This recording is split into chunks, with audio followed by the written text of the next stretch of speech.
மல்லி சிரியல் நேயர்களுக்கு வணக்கம். வெண்பாவை அடித்த போலியான ரேணுகா நடந்தது என்ன, இனி நடக்கப் போவது என்னன்னு தெரிஞ்சதுக்கு முன்னாடி இப்போ தான் சேனலுக்கு முதல் முறையாக வரீங்கன்னா மறக்காமல் லைக் பண்ணிட்டு வாங்க.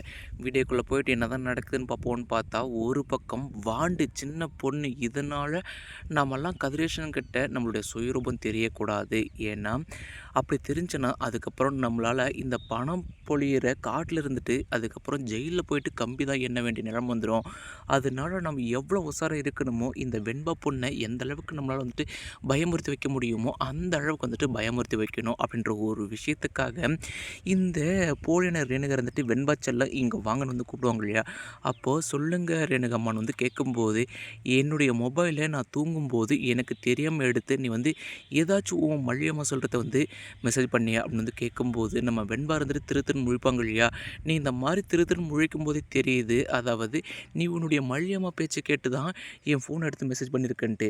அப்போது மல்லியம்மா சொல்கிறபடி நீங்கள் உண்மையான என்ன 10 மாதம் பெற்று சுமந்த ரேணுகம்மாலாம் கிடையாதா அப்படின்னு இப்போ வந்து கேட்கும்போது, நான் எது சொல்கிறேனோ அதை மட்டும் தான் செய்யணும். எக்ஸ்ட்ரா நீ வந்துட்டு அதெல்லாம் பேசக்கூடாது.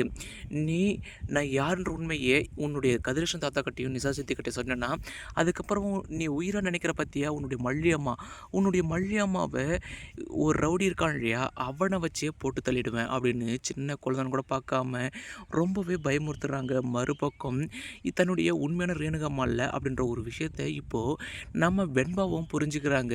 மறுபக்கம் பார்த்திங்களான்னா, இப்போது நம்ம மல்லி இருந்துட்டு எப்படியாச்சும் அடுத்து இந்த ரகு இந்த ஊரை விட்டு போகிறதுக்கு முன்னாடி அவனை கையங்கழுமாக பிடிச்சாகணுமே அப்படின்ற ஒரு விஷயத்துக்காக தான் இப்போ மல்லி இருந்துட்டு நல்ல தம்பி போலீஸ்க்கு வந்துட்டு கால் பண்ணி ஒரு ஸ்பாட்டுக்கு வர சொல்லுவாங்க இல்லையா.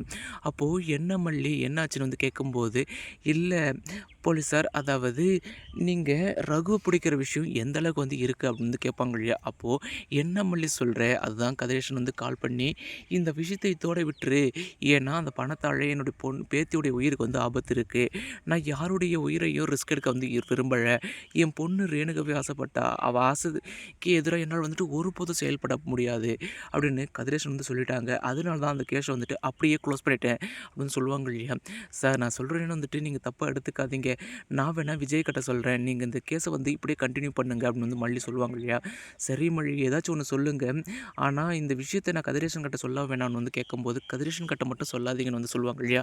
ஆனால் மறுபக்கமும் நம்ம மல்லி இருந்துட்டு இப்போது இந்த போலியான ரேணுகாவுடைய நடவடிக்கையை பற்றி விஜய் கிட்ட வந்து சொல்லுவாங்க இல்லையா. அப்போது விஜய் சொல்கிற ஒரே விஷயம், ரேணுகா மல்லி நீ சொல்கிற விஷயத்தெல்லாம் கேட்டு என்றைக்கே தலை சுற்றுது, இது உண்மையாக பொய்யா எப்படி என்னால் வந்துட்டு தீர்மானிக்க முடியும் அப்படின்னு வந்து கேட்கும்போது, தீர்மானிக்க முடியாது தான் விஜய், ஆனால் நான் எப்பயாச்சும் உங்களுக்கு எதிராகவும் வெண்பாக்கு எதிராகவும் செயல்பட்டுருக்குன்னா இது வரைக்கும் அப்படி தான் இருந்திருக்கேன். இந்த ஒரு முறை நான் சொல்கிறத கேளுங்க, அதுக்கப்புறமா ரேணுகை பற்றி நீங்களே வந்து தெரிஞ்சுக்குவீங்க அப்படின்னு இப்போ நம்ம மல்லி இருந்துட்டு விஜய் கிட்ட வெளிப்படையாக வந்து சொல்கிறாங்க.